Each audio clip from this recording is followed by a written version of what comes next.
सोम धरने पर बैठ गए हैं। विधायक सोम का धरना दिल्ली सरकार के खिलाफ है। सरथना की रहने वाली मेधा जैन की शहादरा में मौजूद ससुराल में 10 अक्टूबर को संदिग्ध हालत में मौत हो गई थी। घर वालों ने इसे सुसाइड बताया, जबकि मेघा के परिजन इसे हत्या का मामला बता रहे हैं। मेघा के परिजनों का आरोप है कि उन्हें डेड बॉडी भी नहीं देखने दी गई। शव को मॉर्चरी में रखा गया है, लेकिन 6 दिन बाद भी पोस्टमार्टम नहीं कराया गया है। जब पीड़ित के परिजन एसडीएम से मिलने पहुंचे तो उनके साथ अभद्र व्यवहार किया गया और अब इसी मामले को लेकर सरथना के विधायक दिल्ली में धरने पर। संगीत सोम का धरना दिल्ली सरकार के खिलाफ।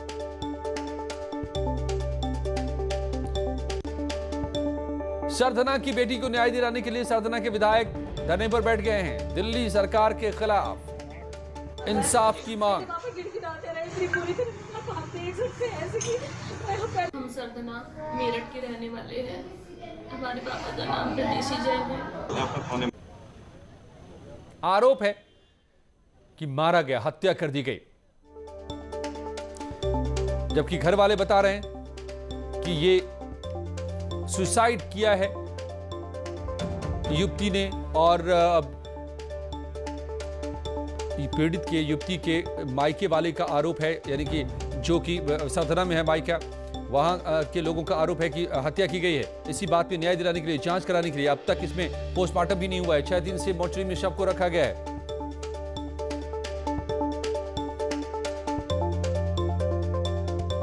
हमारी संवाददाता प्रीति श्रीवास्तव ने बात की सरथना विधायक संगीत सोम से। सर, क्या कहेंगे आप? खुद आपको आना पड़ा उत्तर प्रदेश से दिल्ली में एक बेटी को इंसाफ दिलाने के लिए। आप देखिए कि यहाँ की सरकार, केजरीवाल और उनके चुनिंदा लोग पूरे देश में गाते फिर रहे हैं कि बेटी की सुरक्षा और बेटियों के ये लड़ाई लड़ते फिर रहे हैं। मैं उनसे पूछना चाहता हूँ ये दिल्ली में हो क्या रहा है? आज 6 दिन 7वां दिन बेटी की हत्या को हो गया है, उसमें आपने अभी तक पोस्टमार्टम आपका एसडीएम नहीं करा रहा है। अगर वहाँ जाके लोग मिल रहे हैं, आपका एसडीएम मिलने को तैयार नहीं है, माँ बाप को धक्के मार कर निकाल रहा है। क्या केजरीवाल जी की यही सरकार है? शर्म की बात है कि एक बेटी की, जब हम कहते हैं बेटी बचाओ बेटी पढ़ाओ, इस तरीके से बेटी बचेंगी? देखिए, इससे दुर्भाग्यपूर्ण विषय कुछ हो नहीं सकता। जिस तरीके से दिल्ली सरकार इस तरीके के काम कर रही है और इस तरीके के ये सभी लोग देख भी रहे हैं। आज हम लोगों को उत्तर प्रदेश से चल कर यहाँ आना पड़ा और एक हफ्ता करीब होने जा रहा है, अभी तक बेटी के दर्शन उन लोगों ने नहीं करे। और हम यहाँ आए तो हमारे सामने ताला लगा दिया, देखने तक नहीं दिया, ताला लगा दिया, डेड बॉडी अभी तक देखने नहीं दी। कार्रवाई तो बड़ी बात है। आप यहाँ पर आए तो आपके आने के बाद कुछ कार्रवाई हुई है क्या? नहीं, मेरी यहाँ के लोकल डीसीपी से भी बात हुई है उनसे, और यहाँ के एसएचओ आए हुए हैं, उनके एंड पे अपनी कार्रवाई हो भी रही है, वो कर भी रहे हैं। उन्होंने लेटर भी दिखाया, अभी एसडीएम ही लेटर नहीं भेजे हैं। एसडीएम बार उसमें क्यों घालमेल कर रहे हैं समझ नहीं आता। मैं 2 बार खुद एसडीएम से कह चुका हूँ, भाई इसमें मिले हुए हैं क्या? अब इससे तो आप ही समझ सकते हैं कि वो किससे मिले हुए हैं। कि इतनी सिंपैथी परिवार के साथ होनी चाहिए कि जिसकी बेटी की हत्या हुई है, आप उसके प्रति इतने तो सिंपैथी दिखाएंगे, उससे बैठ के उससे बात करेंगे, उसकी समस्या पूछेंगे। समस्या पूछना तो दूर, ऑफिस में गए धक्के मार के निकलवा दिया गया। ये कहाँ का न्याय है? सर, अभी आप लोग क्या करेंगे? अगर इसमें न्याय, हम बच्ची के लिए हर तरीके से लड़ेंगे और न्याय बिल्कुल दिला कर रहेंगे। जब तक नहीं होगा तब तक आप यहीं? बिल्कुल यही है। अभी एसएचओ आए हैं और वो कह रहे हैं पोस्टमार्टम हम अभी करा रहे हैं, अभी लेटर आ रहा है, अभी पोस्टमार्टम करा रहे हैं, फिर उसके बाद बेटी को न्याय दिलाएंगे। जी। तो सुना आपने, ये विधायक हैं संगीत सोम, जो उत्तर प्रदेश से मेरठ से उनको दिल्ली आना पड़ा है। दिल्ली इसलिए आना पड़ा है क्योंकि यहाँ पर बेटी बचाओ बेटी पढ़ाओ के नारे तो बहुत लगाए जाते हैं, लेकिन हकीकत आपने देख ली। केजरीवाल सरकार को थोड़ा जग जाना चाहिए और इस पे एक्शन लेना चाहिए, और मुझे लगता है कि इस बेटी का पोस्टमार्टम होने के साथ साथ इसको न्याय दिलाना चाहिए। कैमरा पर्सन नरेश के साथ प्रीति श्रीवास्तव, न्यूज़ 18 दिल्ली। तो दिल्ली में दिल्ली सरकार का, दिल्ली प्रशासन का ये रवैया कि यूपी के एक विधायक संगीत सोम को आकर यहां धरना करना पड़ रहा है। हमारी संवाददाता प्रीति लगातार जुड़ी हुई है, इस खबर पर नजर बनाई हुई है। प्रीति, क्या अब तक कुछ हो पाया? क्या आप बात कर रही थी संगीत सोम से, वो कह रहे थे कि आश्वासन दिया गया है कि अब पोस्टमार्टम होगा, हुआ क्या? बिल्कुल, मैं आपको बता दूं कि जो संगीत सोम थे वो यहाँ पर सुबह से आ गए थे और धरने पे बैठे हुए थे। उन्होंने यहाँ पर एसडीएम से भी बात की, एसएचओ से भी बात की, डीसीपी से भी बात की। तो बात करने का नतीजा सुबह तो कुछ नहीं निकला। वो काफ़ी देर यहाँ धरने पे बैठे रहे, परिवार के लोग भी यहाँ पर बैठे रहे। पोस्टमार्टम शुरू नहीं हो रहा था। पिछले 6 दिनों से यही हालत थी। लेकिन आज जब संगीत सोम यहाँ पे धरने पे बैठ गए तो उसके बाद अब जो पोस्टमार्टम है वो शुरू हो चुका है। हालांकि ये जो कार्रवाई हुई है ये 6 दिन बाद हुई है। बहुत समय लग गया कि एक बेटी को इंसाफ दिलाना तो दूर की बात है, उसके पोस्टमार्टम के लिए परिवार को दर बदर भटकना पड़ रहा था। ये मैं आपको दिखाऊं, पीछे ये जो हम मोर्चरी के बाहर ही खड़े हुए हैं और ये जो परिवार आप ये देख सकते हैं, ये उस मांग करने के लिए यहाँ पर बैठा हुआ है। मोर्चरी के बाहर है, ये पिछले 6 दिनों से ये लोग यहाँ पर हैं। इनको न्याय नहीं मिल रहा है, ठीक है। उनकी बहन हमारे साथ मौजूद है, उनसे मैम पोस्टमार्टम शुरू हुआ क्या? अभी अब होने जा रहा है। इतनी देखो आप मैम हम बहुत परेशान हैं, प्लीज़ आप बार बार पूछ के। तो आप सोच सकते हैं कि परिवार वाले जो हैं वो बहुत परेशान हैं, अभी बात करने की स्थिति में नहीं है। हम और आप समझ सकते हैं कि ऐसी स्थिति में परिवार की क्या हालत होती है। लेकिन सवाल ये उठता है अजय कि दिल्ली सरकार को इतना समय क्यों लग गया, यही बड़ा सवाल है और देखना होगा कि अब भी न्याय मिल पाता है या नहीं। एक विधायक यूपी से आकर यहां धरने पर बैठा है। धन्यवाद प्रीति आपका इस पूरी जानकारी के लिए। और बड़ी खबर बलिया से है, जहां गुरुवार को हुए हत्याकांड में पुलिस ने अब तक एक नामजद समेत 6 आरोपियों को गिरफ्तार कर लिया है। इसमें मुख्य आरोपी धीरेन्द्र सिंह का चचेरा भाई देवेंद्र सिंह भी शामिल है। वहीं धीरेन्द्र सिंह अब तक पुलिस की गिरफ्त में नहीं आया है। इस मामले में पुलिस ने 8 नामजद के अलावा 25 अन्य आरोपियों के खिलाफ मुकदमा दर्ज कराया है। धीरेन्द्र सिंह ने जिस रिवॉल्वर से गोली चलाई थी उसका लाइसेंस रद्द कर दिया गया है। सभी आरोपियों के शस्त्र लाइसेंस को समाप्त कर दिया गया है।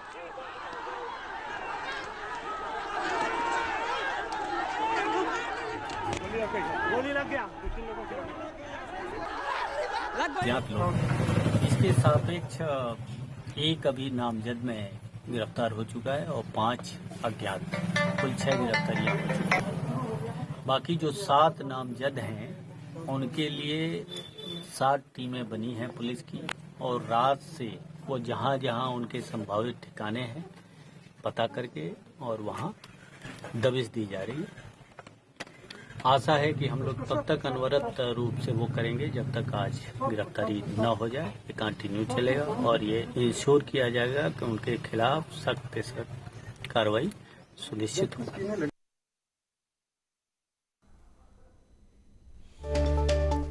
तो कल जब ये वारदात सामने आई थी, सनसनीखेज वारदात, अधिकारियों की मौजूदगी में चल रहे कोटे को लेकर एक पंचायत में गोलीबारी हो गई। अधिकारी, एसडीएम, सीओ और बाकी पुलिस वाले यहां से भाग खड़े हुए थे और उसके बाद यहां दंगल शुरू हो गया जिसमें एक व्यक्ति की मौत हो गई। अब इस पूरे मामले को लेकर पड़ताल हो रही है। तो एक नेता जिसका बीजेपी से संबंध बताया जा रहा है, धीरेन्द्र, वो गायब है अभी तक। उसके भाई को जरूर अब पुलिस ने गिरफ्तार कर लिया है, लेकिन धीरेन्द्र सिंह का अभी तक पता नहीं। सभी के लाइसेंस को रद्द किया गया है, बाकी लोगों की पुलिस तलाश कर रही है। तो सख्त कार्रवाई। दरअसल इस पूरे मामले, ये पूरी खबर, ये तस्वीर जैसे पहली बार न्यूज़ 18 पर चली थी, सीएम ने तुरंत इसका संज्ञान लिया और सीधे सीएम ने खुद निर्देश दिए कि उस एसडीएम और सीओ को तत्काल निलंबित किया जाए और इस पूरे मामले में सख्त एक्शन लिया जाए। और वहीं अब हो रहा है, ये सुनिए, अब देखिए भगदड़ और गोलियों की आवाज। लग हो साहब, देखिए इधर सर, देखिए।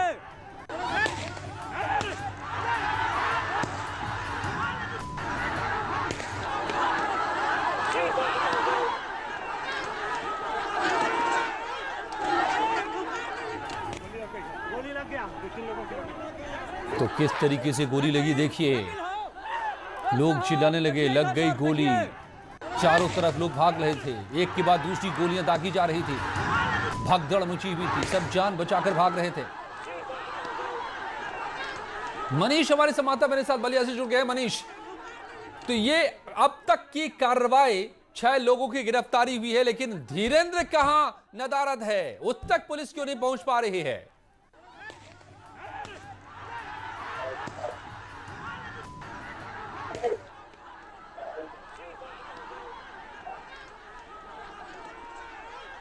बड़ी बात यह भी है कि धीरेन्द्र के बचाव में आ गए हैं स्थानीय विधायक बैरिया के विधायक, उन्हीं का रिश्तेदार भी बताया जा रहा है धीरेन्द्र। चचेरा भाई देवेंद्र सिंह गिरफ्तार हुआ है धीरेन्द्र का।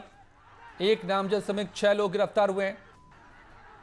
सबके हथियारों के लाइसेंस को कैंसिल कर दिया गया है, लेकिन मुख्य आरोपी धीरेन्द्र जिसने गोली चलाई वो अभी भी नदारद है, जिसकी गोली से मौत बताई जा रही है। मनीष, आप बता पाएंगे हमें कि धीरेन्द्र कहां छिपा है, कहां फरार हो गया, पुलिस उस तक को क्यों नहीं तलाश पा रही है? जी अजय, और इस मामले में अभी भी पुलिस की लापरवाही उसी तरह बनी हुई है, क्योंकि जब घटना हुई उसी वक्त कई पुलिस वालों ने धीरेन्द्र को पकड़ लिया था, फिर वो कैसे फरार हो गया और उसके बाद से अभी तक पुलिस उसे गिरफ्तार नहीं कर पाई। ऐसे में पुलिस के ऊपर लगातार सवाल खड़े हो रहे हैं। अभी तक 24 घंटे से ज्यादा का वक्त बीत जाने के बाद भी नामजद आरोपियों में केवल एक आरोपी गिरफ्तार हुआ है। ऐसे में जाहिर सी बात है कि पुलिस की कार्यप्रणाली पर बड़े सवाल खड़े हो रहे हैं। यहाँ पर एडीजी आ चुके हैं, यहाँ पर डीआईजी आ चुके हैं, यहाँ पर कमिश्नर आ चुके हैं, यहाँ पर डीएम कैंप किए हुए हैं, एसपी कैंप किए हुए हैं। पुलिस की 10 टीमें लगातार, जैसा कि अफसरों का दावा है कि पुलिस की 10 टीमें लगातार सर्चिंग कर रही हैं, जगह जगह छापेमारी कर रही हैं, दबिश दे रही हैं। बावजूद इसके अभी तक मुख्य आरोपी धीरेन्द्र पुलिस की पकड़ में नहीं आया है। मनीष, आप जो बता रहे हैं कि पुलिस की पकड़ में आ गया था, फिर कैसे ये भाग गया? क्या ये तमाम आला अधिकारी यहाँ बैठे हुए हैं, सीएम का आदेश है कार्रवाई का, क्या इनको नहीं पता चल रहा है, समझ में आ पा रहा है कि क्या खेल चल रहा है यहाँ पर? अजय, जो तस्वीरें हमारे पास है, जो वीडियो हमारे पास है, उसमें साफ साफ नजर आ रहा है कि मौके पर ही कई पुलिसकर्मियों ने मुख्य आरोपी धीरेन्द्र को अपनी गिरफ्त में ले लिया था, पकड़ लिया था, घेर लिया था। बावजूद इसके वो चकमा देकर कैसे फरार हो गया है, ये एक बड़ा सवाल है जिसका जवाब किसी भी पुलिस अफसर के पास नहीं है। तो दरअसल क्या पुलिस धीरेन्द्र को पकड़ रही है या उसे बचा रही है? अब ये सवाल खड़ा हो गया है इस पूरे मामले में। सीधे सीएम का आदेश है कार्रवाई हो, सख्त कार्रवाई हो, और फिर भी यहां देखिए खेल, पहला खेल खेला गया जब मौके से एसडीएम और सीईओ अपने पुलिस बल के साथ भाग खड़े हुए, और अब क्या बचाया जा रहा है मुख्य आरोपी को, क्योंकि इस बात की तस्दीक इस बात से भी हो रही है कि बलिया हत्याकांड पर, इस पूरे मामले पर विधायक का बेशर्मी भरा बयान सामने आया है। हत्यारे के समर्थन में उतर आए हैं बैरिया के विधायक सुरेंद्र सिंह। आरोपी के समर्थन में उन्होंने बयान दिया है, आत्मरक्षा में की गई फायरिंग, यह बताया सुरेंद्र सिंह। फायरिंग नहीं करता तो कई लोग मरते। सुरेंद्र सिंह का कहना है प्रशासन कर रहा है एक तरफा कार्रवाई, प्रशासन पर ही आरोप सुरेंद्र सिंह का, विधायक का, कि एक तरफा कार्रवाई हो रही है। प्रशासन द्वारा की जा रही एक तरफा कार्रवाई की मैं निंदा करता हूं। प्रशासन एक तरफा कार्रवाई करके न्याय को का गला घोट रहे हैं। जब एक तरफ से 6 महिलाएं चोटिल होकर के हॉस्पिटल में भर्ती हैं और एक आदमी बनारस रेफर हो चुका है, उनके पीड़ा को कोई नहीं देख रहा। यह जरूर है कि गोली की घटना अच्छी नहीं है, लेकिन यदि वो आत्मरक्षा में गोली, धीरेन्द्र सिंह यदि आत्मरक्षा में गोली नहीं चलाया होता तो कम से कम उसके परिवार के दर्जनों लोग मार दिए गए होते और उनके गोल दर्जनों लोग मार दिए गए। बैरिया विधानसभा क्षेत्र का मैं विधायक हूं और धीरेन्द्र प्रताप सिंह जी हमारे चुनाव में, लोकसभा के भी चुनाव में एक सहयोगी कार्यकर्ता के रूप में हमारा सहयोग भारतीय जनता पार्टी का सहयोग किए हैं। तो मैं कैसे कह सकता हूं कि मेरा सहयोगी नहीं? बिल्कुल ही इसको मैं बिल्कुल मैं झूठ नहीं बोलता। हकीकत है कि हम बीजेपी का वो सहयोगी था, लेकिन चूंकि गोली कांड जो है दुर्भाग्यपूर्ण है, इसको हम लोग अच्छा नहीं मानते। रही बात यह कि वो भाजपा के सहयोग में रहता था, लोकसभा चुनाव में भी और विधानसभा चुनाव में भी। कोई भी ऐसा चुनाव नहीं रहा जिस समय बीजेपी का सहयोग परिवार नहीं किया। लौटते हैं खुशी पलों में और खबरों के साथ।